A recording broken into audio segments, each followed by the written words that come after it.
Salut tout le monde et bienvenue à l'émission. Acheter une propriété en 2025 sera plus difficile. Restez avec nous jusqu'à la fin, vous ne voulez pas manquer ça.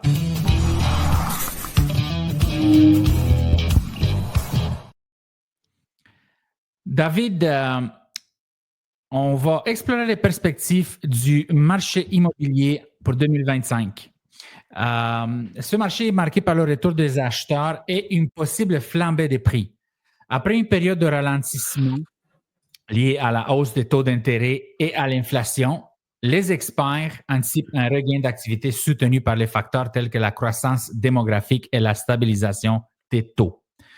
Ma première question, David, c'est est-ce que tu crois qu'il va y avoir une flambée des prix en 2025 ou on rentre en récession ou ça va être plus ou moins statu quo? Pour le secteur de l'immobilier, je pense que les experts ont raison de dire qu'il y a une possible flambée des prix. C'est pas sûr à 100%, c'est parce que c'est toujours de la spéculation, là. Qu'est-ce qu'on pense de comment que le marché va se comporter. Mais moi, dans mes listings, ça bouge beaucoup en ce moment. Dès le début d'année, depuis, mettons, 7 janvier, j'ai beaucoup d'activités sur les propriétés que je vends. Fait que moi, j'ai quand même l'impression, on avait lu aussi, dans les anciens podcasts, on avait lu des articles là, de Royal Lepage qui expliquaient que, selon eux, les prix allaient encore augmenter.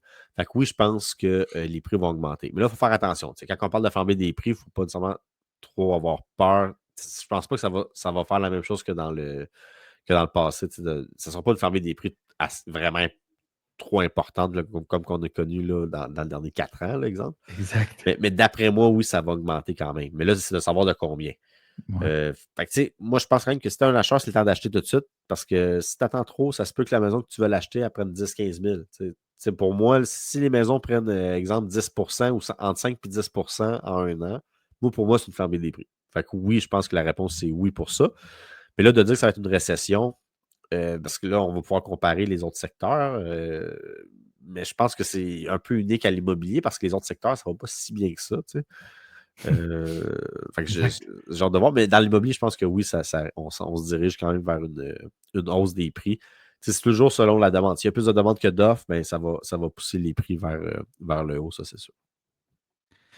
Exact, parce que j'ai vu cet article-là qu'on voulait en faire aujourd'hui. Donc, après une fin d'année sur les chapeaux de roue, l'industrie immobilière du Québec prévoit que 2025 maintiendra son niveau d'activité accéléré. Okay. Des derniers mois et que la progression des prix s'intensifiera de plus belle. En décembre seulement, check ça, le nombre de transactions résidentielles a cru de 52% par rapport au même mois de l'année précédente. Donc, décembre 2024, ça a été 52 fois, donc la moitié plus que le décembre 2023, ce qui est énorme. C'est parce que décembre 2023, il faut se rappeler qu'on arrivait c'était la première fois que les taux montaient autant pour contrer l'inflation qui était vraiment intense. Puis là, c'est arrivé à l'automne. Puis sincèrement, moi, ça faisait, là, exemple, ça faisait au moins 6 ans, 6-7 ans que j'avais peut-être même plus là, quand j'ai commencé l'immobilier en 2013, là, que j'avais pas connu un marché d'automne aussi mort. On dirait que les gens avaient vraiment ça avait comme donné une claque, on dirait, dans la face des acheteurs. Puis tout le monde était comme sur le qui-vive, tout le monde avait peur ou ça a peut-être créé un peu une genre de petite peur collective. Mais moi, par exemple, le décembre 2023, là, ce que j'avais octobre, novembre, décembre, là, c'était vraiment désastreux. Moi, je me disais comment je vais faire pour vendre mes condos, puis les maisons que je vendais, je faisais plus de résidentiel ce temps-là un petit peu. Puis là, je suis arrivé au mois de janvier, finalement, janvier-février, on avait tout vendu, le marché avait repris. Fait que on avait vraiment connu là, une baisse du marché. Fait que là, fait que là, le marché allait quand même bien en décembre là, de cette année. Fait que c'est sûr qu'on compare à l'augmentation des taux qu'on a connue en 2023. C'était un marché vraiment au ralenti. Là. Fait que, mais c'est quand même beaucoup, 52%, c'est énorme. Là, mais le marché était vrai. On avait vraiment connu une baisse intense aussi en 2023 versus les autres années d'avant. Là. Donc, les premiers acheteurs sont venus accroître l'activité durant l'automne, cet automne, profitant de la baisse des taux et d'un nombre d'inscriptions plus important. Donc, il y a eu un ralentissement, les inscriptions ont augmenté. Comme tu dis, les taux d'intérêt ont descendu par rapport à 2023, automne, troisième quart, 2024, trimestre Oui, c'est 2023. le quatrième trimestre, exact. Ouais, exact. Donc, c'est pour ça qu'il y a eu 52% de ventes de plus.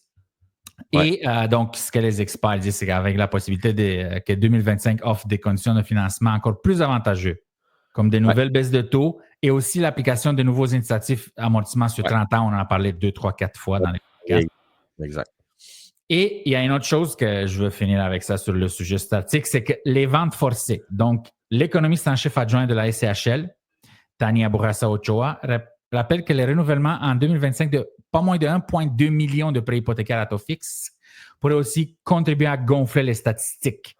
Ouais. OK?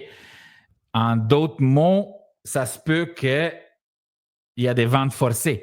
C'est ça. Parce que là, il y a bien du monde. Il y a comme un dilemme, là. Les ventes forcées, ça veut dire qu'il y a plus d'inscriptions, les gens ont moins d'argent, ça veut dire que les prix vont baisser. C'est ce dilemme-là que je voulais en parler aujourd'hui, là. C'est vrai que c'est bon. 1,2 million cette année qui vont renouveler leur hypothèque, là. Mais mon feeling, c'est que ça va pas ça va pas baisser les prix. Je pense que quand même la demande est assez forte, que ça va peut-être s'équilibrer, tu sais.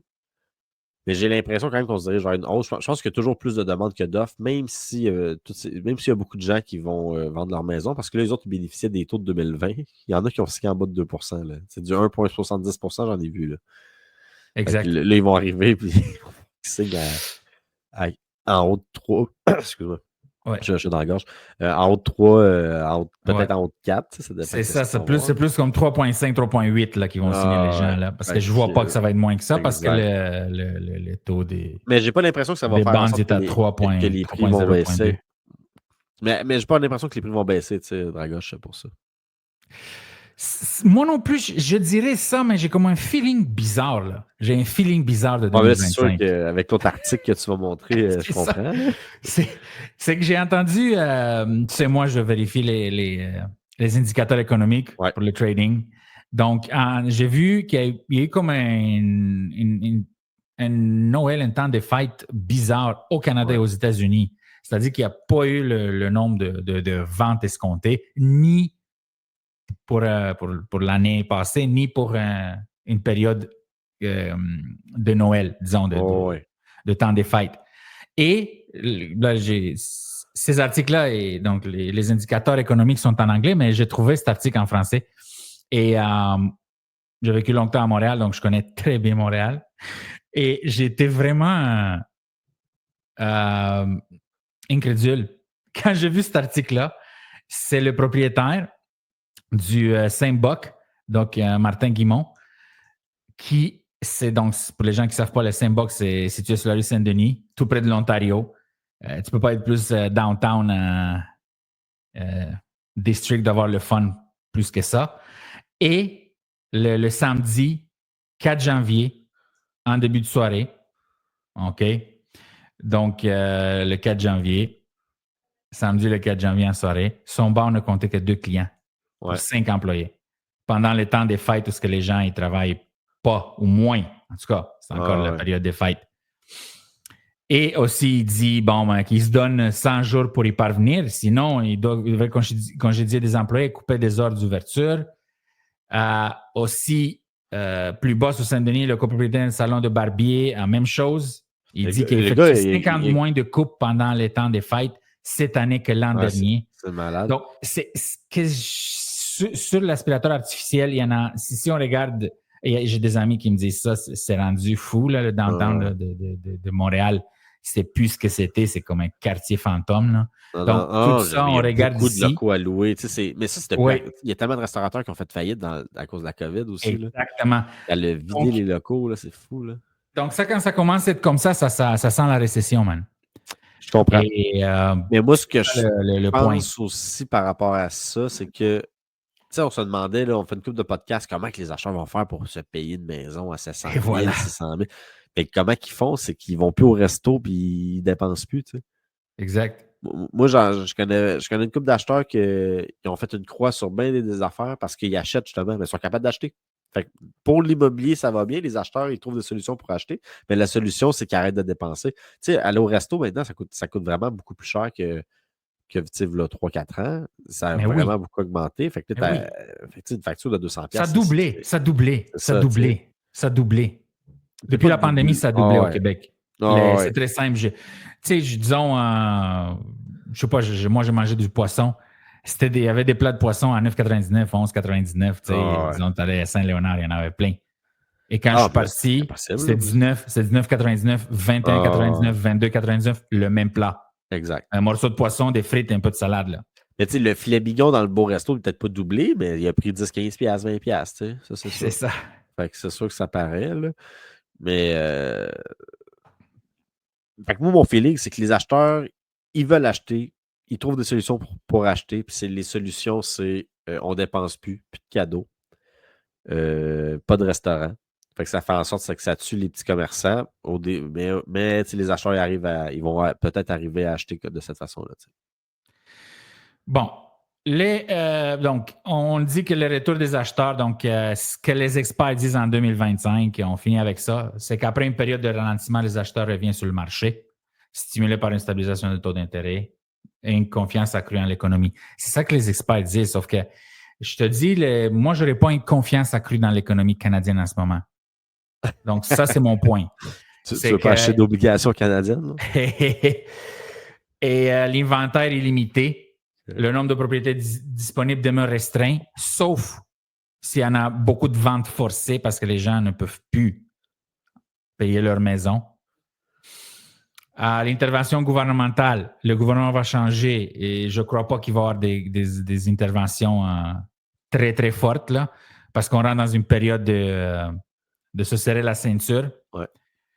Donc, en résumé, l'année 2025 pourrait être marquée par une reprise dynamique du marché immobilier accompagnée de défis persistants en matière d'accessibilité pour les acheteurs.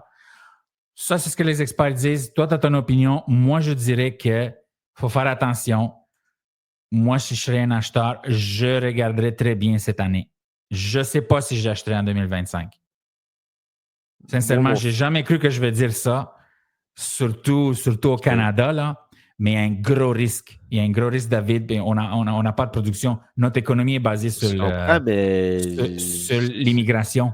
L'immigration est que les immigrants achètent des affaires, qui louent des appartements, puis qui font des demandes de cartes de crédit qui sont payées par le gouvernement. Et on n'a aucune économie. On est à terre. Mais même en cas de récession, tu sais, au Canada, ça a tout le temps été... c'est toujours l'Alberta qui va sauver le Canada avec le oil and gas. Peut-être, là, mais je sais que tu prêches pour ta paroisse. Exactement, exactement. Mais on va voir, hein, c'est comme, je sais que je prêche pour ma paroisse, mais je te dis 2025. Moi, je pense pas que c'est une bonne idée de se dire de ne pas acheter parce que, mais c'est sûr, tu sais, le passé n'est pas garant du futur, ça, c'est sûr. Là. Voilà. Fait que souvent, tu sais, les gens, ils vont dire, ah, mais ça fait 50 ans que les maisons, si on regarde la courbe sur 50 ans, les maisons au Québec, ça a augmenté sans arrêt, tu sais, exactement. au Canada. Exactement. Mais tu peux pas te baser là-dessus, tu sais, c'est tout le temps de la spéculation. C'est ça. Mais quand même, mon feeling, pareil, tu sais, c'est que même si tu achètes en 2025, même si ça baisse un petit peu, exemple, là, moi, je suis quand même persuadé, j'ai beaucoup confiance en l'économie immobilière du Québec. J'ai confiance que ça va remonter. Puis le feeling, c'est que les acheteurs, souvent, qui n'achètent pas, là, c'est que les condos sont tout le temps plus chers. Fait que moi, les acheteurs qui ont magasiné, je magasine avec des acheteurs depuis un bout, là, avec des condos, puis ils n'ont pas acheté au mois de décembre, mais je pense que c'est une erreur. Moi, je pense que ils vont payer plus cher leur condo pour la même chose qu'ils veulent. Je pense pas que ça va baisser, moi. Puis je pense qu'il ne faut jamais se dire que c'est pas le temps d'acheter parce que, en tout cas, mon expérience, c'est qu'à chaque fois que les gens se sont dit ça depuis 10 ans que je suis courtier, ils se sont toujours tirés de balles dans le pied de cette façon-là. En tout cas. C'est un très bon point. Donc, mais c'est de la spéculation, tu sais. Faut être prudent. Comme tu dis, il faut être prudent puis faire attention. Ça, c'est sûr. Exactement. Donc, le futur va nous le dire. On va faire des podcasts en 2025 toute l'année. Donc, on va pouvoir suivre la situation. Et on verra si acheter une maison en 2025 sera plus difficile ou plus facile. Ouais. Hein? Est-ce que tu as d'autres choses à rajouter, David, par rapport à ça? J'avais une mini-anecdote. On ne l'avait pas fait. C'est par rapport à mon frère. Mon frère, lui, a réussi à acheter un terrain cette année. Par contre, il nous a appelés. Il nous a appelés, moi puis nos parents. On est juste deux enfants. Nos blondes, évidemment. Nos femmes. Puis là, il dit, je ne veux pas faire de cadeau à Noël. Il dit, on économise pour construire notre maison. Ça va coûter à peu près 500 000. Il a acheté un terrain à 100 000 à Sainte-Sophie. Là, il se construit sa maison. Fait que, OK, tu sais, avant, on fait des cadeaux. Il y avait pas trop de cadeaux. Là. Tu fais un cadeau à tout le monde. Oui, Mettons moi non plus, des j'aime pas ça. 5 Moi x non plus, 5, j'aime pas ça. 25 cadeaux, tu sais. Ouais. Ça n'a aucun sens. Fait que là, on s'est dit, parfait, moi, je suis bien content. En plus, ça m'enlève le stress de chercher des cadeaux, tu sais. Puis, C'est finalement, ça. mais lui, il fait partie des acheteurs qui n'est pas allé acheter des marchés de Noël puis qui n'est pas allé dans un restaurant, tu sais, parce qu'il économise pour construire sa maison, mais il va être capable de s'acheter sa maison pour la construire. Mais il a déjà acheté le terrain, tu sais. Fait que d'après moi, là, c'est juste un exemple. Là, c'est pas nécessairement le reflet de tous les acheteurs, mais je pense que ça démontre un peu bien pourquoi les commerçants savaient bien de la misère. Perfect. Puis Excellent. l'immobilier, ça a bien été, tu sais. Exactement. Mais c'est vraiment spécial quand même de voir l'écart entre les différents secteurs, à quel point que c'est complètement différent. Là, je ne sais pas comment ça va évoluer, fait que j'ai hâte de voir. Fait que voilà, c'est tout ce que j'avais à dire, Dragoche. Perfect. Alors, si tu n'as plus rien à dire, moi aussi, j'ai tout fait les points que j'avais à dire. Good. Alors, on vous remercie beaucoup pour votre écoute et votre soutien. Et on se revoit la semaine prochaine. Ciao. Merci tout le monde. Ciao.